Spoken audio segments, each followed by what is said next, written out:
मेरा नाम राजा है। मैं दिल्ली से हूँ। ये कहानी इस समय की है जब मैं कॉलेज में था।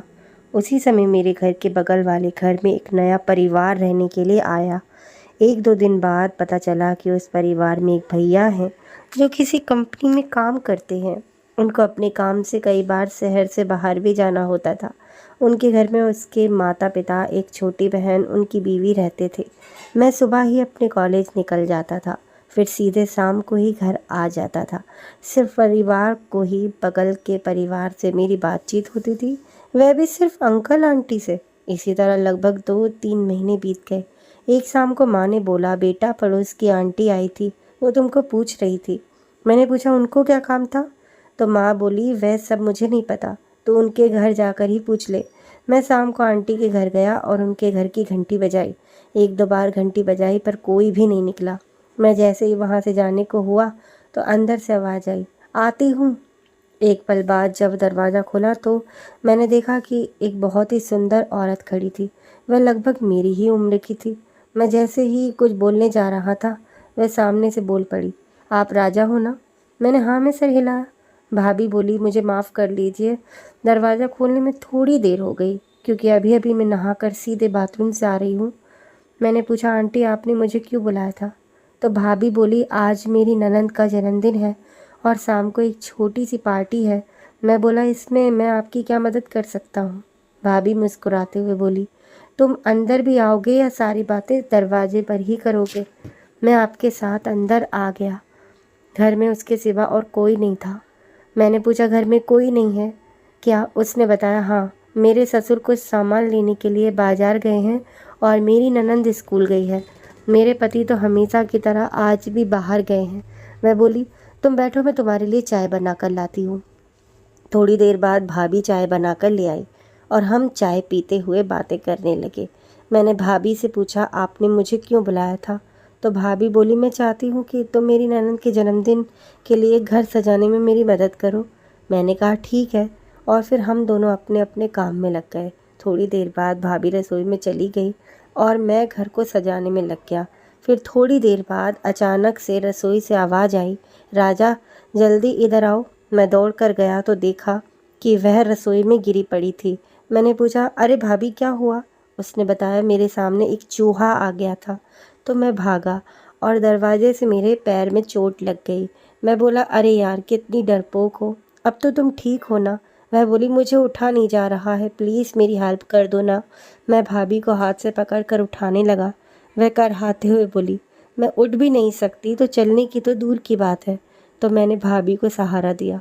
कुछ कदम चलते ही वह फिर से सोफे पर बैठ गई और बोली, अब नहीं चला जा रहा है और गर्मी भी बहुत लग रही है। मैं बोला, आप अंदर रूम में चलिए, मैं कूलर चालू कर देता हूँ। भाभी बोली, बहुत दर्द हो रहा है, आप तो थोड़ा भी नहीं चला जा रहा। मैं हंसकर कहा, तो आपको गोद में उठा लूँ? भाभी झट से बोली, तुम मुझे उठा पाओगे? मैंने बोला, हाँ क्यों नहीं भाभी। भाभी ने कहा, यदि तुमने मुझे उठा लिया तो मैं शाम को तुम्हें एक गिफ्ट दूंगी, मगर यह बात तुम भैया को नहीं बताना। मैं बात समझाते हुए कहा, ठीक है, पर आप भी किसी को कुछ नहीं बताना। भाभी मुस्कुराकर बोली, मैं किसी को क्यों बताऊंगी? इतना सुनते ही मैंने भाभी को उठा लिया और उन्हें बेडरूम में ले जाने लगा। मेरा तो बुरा हाल था। एक जवान खूबसूरत भाभी मेरी गोद में थी। मुझे समझने में देर नहीं लगी कि भाभी क्या चाहती है। मैंने उसे बेड पर लिटा दिया और कूलर ऑन कर दिया।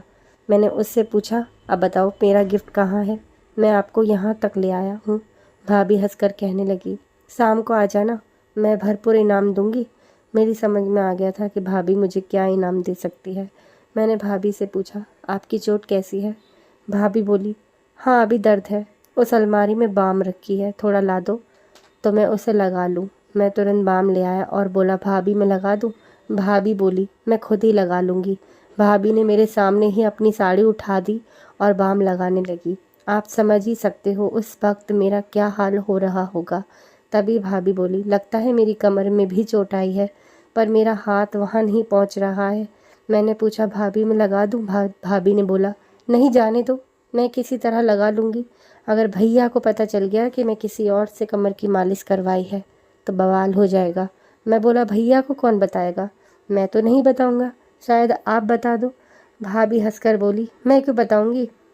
मैं बोला, तो लाओ बाम मुझे दो, मैं आपकी कमर की मालिश कर देता हूँ। भाभी ने मुझे बाम देकर लेट गई और फिर मैं भाभी की कमर की मालिश करने लगा। थोड़ी देर बाद वो बोली, अब तुम अपने घर जाओ, बाकी का काम शाम में करेंगे। मैंने तरकीब लगाई और कहा, मैं जा रहा हूँ, आप दरवाज़ा बंद कर लो। मैं जल्दी से उठा और दीवार के कोने में छुप गया। भाभी के गेट बंद करने तक मैं उनके ही घर में अच्छे से छुपा रहा। भाभी वापस बिस्तर पर जाने की बजाय हॉल में चली गई। मैंने देखा कि भाभी का पैर एकदम ठीक था और वह अच्छे से चल रही थी। मेरी समझ में आ गया कि यह बस एक बहाना था। मेरा मन तो कर रहा था कि अभी भाभी के पास चला जाऊं, मगर मैं अपने मन को शांत किया। उसके बाद जो मैंने देखा, मेरे पैरों तले से ज़मीन ही खिसक गई। मैंने देखा कि भाभी सोफे पर आकर बैठ गई और टीवी पर वह वाली वीडियो चला दी और देखने लगी। यह सब देखकर तो मैं हक्का बक्का रह गया। वह टीवी को देखते हुए बोली, मेरा पति तो साला कई दिनों तक बाहर रहता है, उसको तो मेरी बिल्कुल भी परवाह नहीं रहती। इतना सुनते ही मेरे अंदर इतनी हिम्मत आ गई कि मैं बिना समय गंवाए उसके सामने जाकर खड़ा हो गया।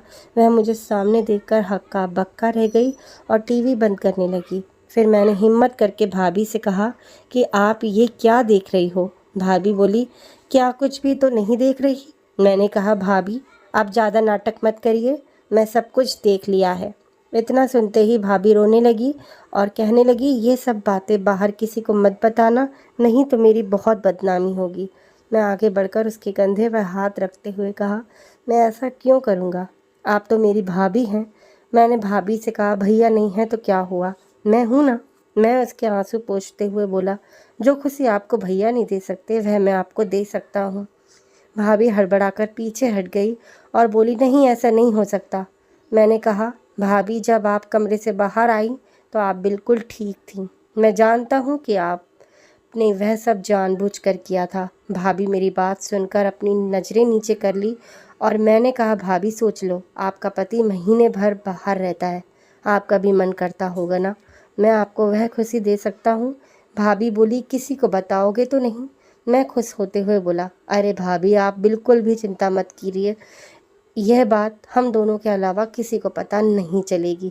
भाभी बोली, ठीक है चलो कमरे में। थोड़ी देर बाद हम दोनों कमरे से बाहर आ गए। भाभी भी बड़ी खुश दिखाई दे रही थी।